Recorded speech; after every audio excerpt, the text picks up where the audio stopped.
हृदयम हॉस्पिटलमध्ये डॉक्टरांसमोर हृदयविकाराचा झटका आल्याने कोसळलेल्या रुग्णावर त्वरित उपचार केल्याने प्राण बचावल्याची घटना सोलापुरात घडली आहे।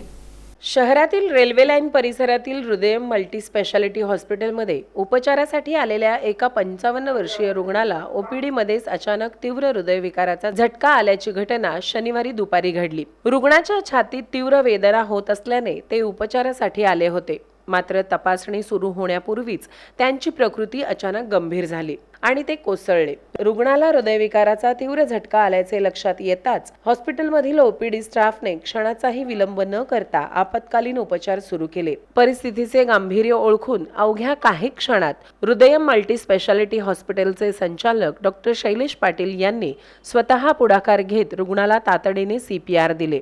त्यानंतर आवश्यकतेनुसार DC शॉक डिफिब्रिलेशन देत पुढील आपत्कालीन उपचार करण्यात आले। डॉक्टर आणि वैद्यकीय कर्मचाऱ्यांनी दाखवलेल्या या तत्परतेमुळे गंभीर अवस्थेतील रुग्णाला वेळेत उपचार मिळाले आणि त्यांचे प्राण वाचवण्यात यश आले आहे।